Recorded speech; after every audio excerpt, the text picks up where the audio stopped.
So in the wake of all of this brand new information that we just got for Pokemon Legends ZA, there's obviously a ton of really insane and cool announcements, but amongst all of the bigger announcements that we got, there is something that I noticed that is a little more tucked away, is a little more easy to kind of miss or not think much of, that could potentially have some really big implications. So much so that I wanted to dedicate an entire video to talking about it, because it honestly is really interesting and could be huge if this kind of goes in the direction that I feel like it's going to go. This is going to be a discussion video, and also it's going to be speculative, so nothing that I'm about to say is confirmed, and I'm not suggesting that it's definitely true, but I do feel like there is potentially something big here, and so I wanted to talk about it.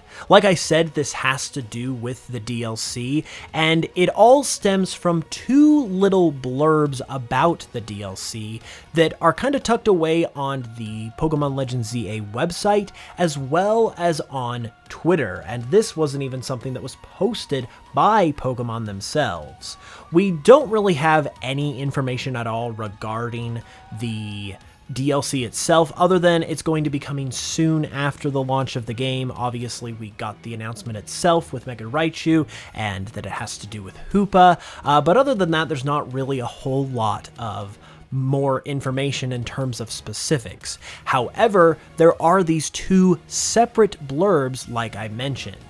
The first blurb that I'm going to talk about was posted by Nintendo of America over on Twitter, so this isn't even something that Pokemon posted themselves, and from what I can see, this is the only place that this specific blurb and these specific words have been used to describe the DLC. And it says, "New Mega Evolved Pokemon have been discovered in Lumiose City.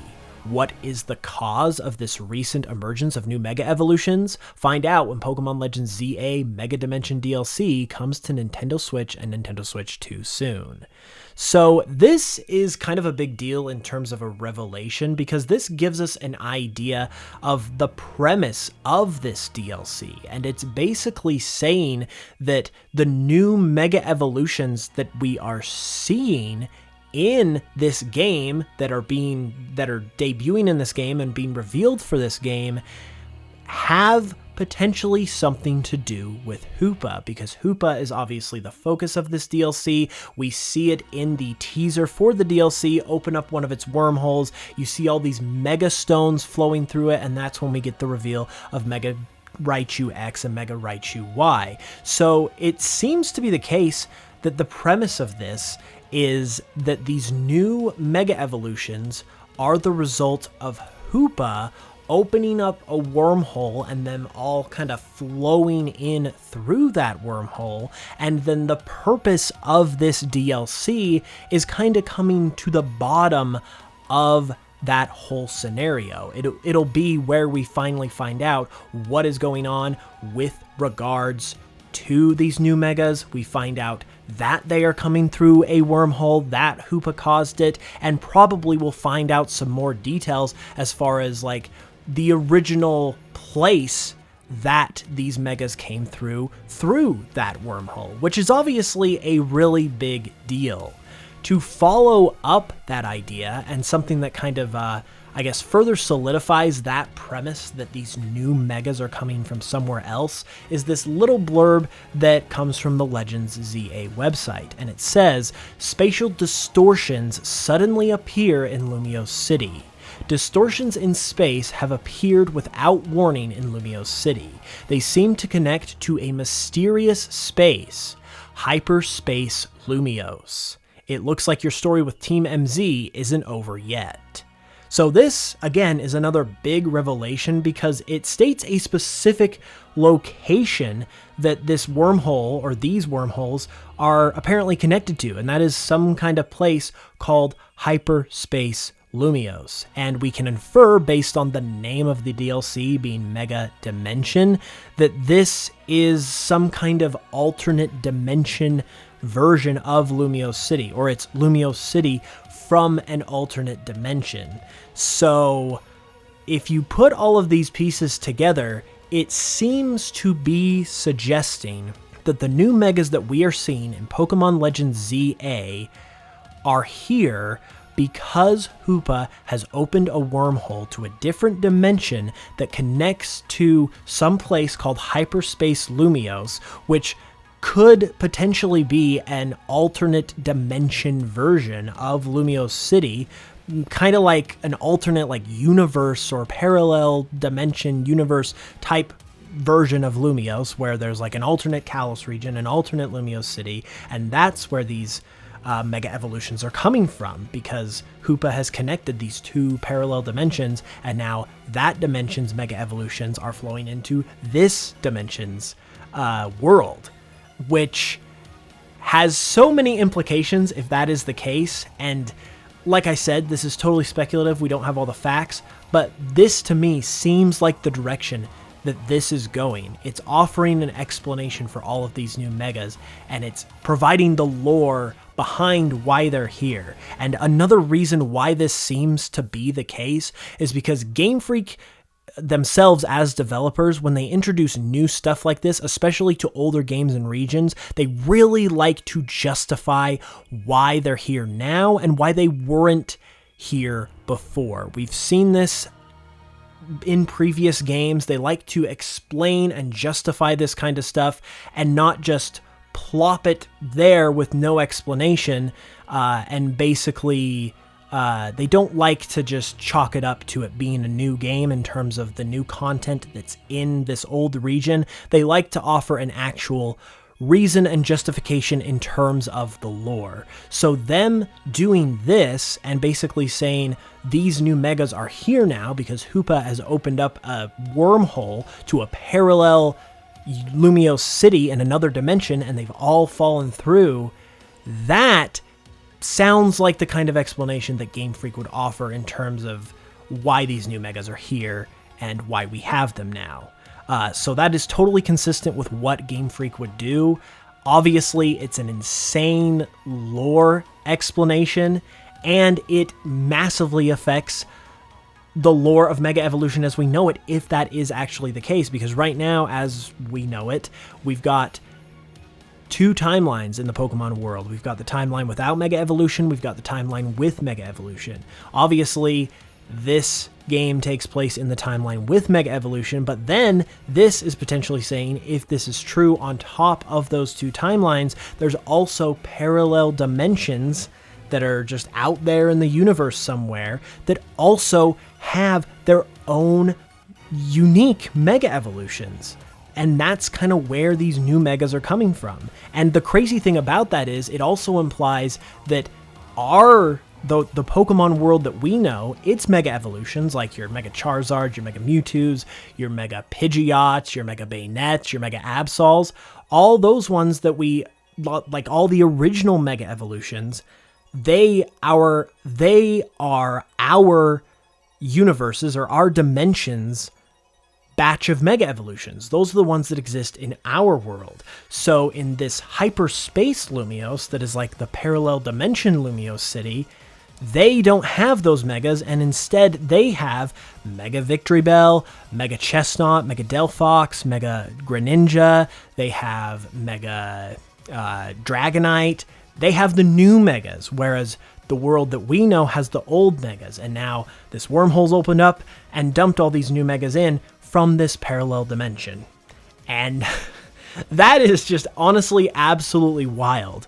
I kind of love it though, because I love how they incorporate Hoopa into this whole thing and use it as like a plot device to sort of just contextualize everything and add some lore, so it's not just, oh, this is a new game, new megas have been discovered, because they could explain this away so easily. They could just say new mega stones have been discovered, they were excavated out of the earth or something. Like, there could be a really easy explanation, but this is the kind of thing that really adds lore to the Pokemon world. And yeah, it might be getting into the multiversal thing that can feel like a cop-out sometimes, but like with Hoopa being there and this being what Hoopa does, Hoopa's always been there, it does feel like it fits, especially with Hoopa being a Kalos Pokemon. And obviously, if this speculation is correct, and this is what actually is going on, more or less, this is probably just the tip of the iceberg in terms of this explanation. There's probably more to it that would be explained in the DLC with regards to Hyperspace Lumiose itself, where it connects to, how we kind of know about this in the first place, because there's probably going to be some Hoopa expert that assists with this investigation that will give us more information, and we could potentially be learning some like monumentally important, groundbreaking type stuff with regards to Mega Evolution lore. Because I think, given that the DLC also takes place after you beat the main story of the game, I think what this DLC is doing is just after everything has been done in the game, after you've accomplished what you've set out to do, it kind of puts a bow on everything by kind of explaining why these new Megas are here, where they came from, and just providing all of the lore for why we kind of have this new adventure in ZA to take part in the first place with these new Mega Evolutions. And it honestly has me all the more excited because I just think that's such a fascinating rabbit hole, or wormhole, if you will, that we could potentially get to go down. And since we know when it comes to Hoopa's rings that you are able to go through them and see new places, like we saw in Oraz, where you were able to hop through Hoopa's wormholes to find new legendary Pokemon, there is potential that we could do the same here, and it won't just be stuff coming to us through the wormhole, but we might be able to go to the wormhole to potentially this alternate Lumiose City. This is something that is not foreign to Pokemon at all by any means. We saw a similar thing in Sun and Moon, where you went to the altar of the sun or the moon, and that transported you to like the other version of the game, basically, where you went to the world of Pokemon Moon if you were from Sun, and vice versa. So this is something that is not foreign to Pokemon at all. And as I said, this could just be the tip of the iceberg in terms of this premise, because if something like that happens, then it really could get crazy in terms of like the gameplay, the lore, what we could see, and it honestly could really be groundbreaking stuff, as I said, in terms of what we know about Pokemon, and more specifically, what we know about Mega Evolution. And it could also give us maybe some insight as to what we could expect from Mega Evolution going forward, because the wonder is Mega Evolution coming back going to just be a thing for this game? Is it going to continue into Gen 10? Will it maintain any kind of presence just going forward, or is it going to be a one-game thing? This could maybe give us some explanation as to why that, like, what the situation is there, and it's all honestly going to be really, really interesting to see. I also believe that along with Mega Raichu X and Mega Raichu Y, that we're going to get at least probably a couple more Megas in the DLC along with just those two, and oh my gosh, it's just going to be exciting to see if this is indeed the case, and if it is, how far this rabbit hole goes. So that is kind of what I wanted to bring to your guys' attention. I think this is a really fascinating idea, and now I want to know what you guys think about this. Do you buy this speculation? Do you think this is where the game's going to go? What do you think about it? If that is the case, let me know your thoughts in the comments. Be sure to leave a like if you enjoyed. Subscribe for more, especially because we're hitting prime ZA time. You're not going to want to miss the new videos as they come out. I'm going to be covering anything and everything as it relates to ZA, so be sure to subscribe for that. Thank you so much for watching this one as always, and until the next one, as always, I will smell you guys later.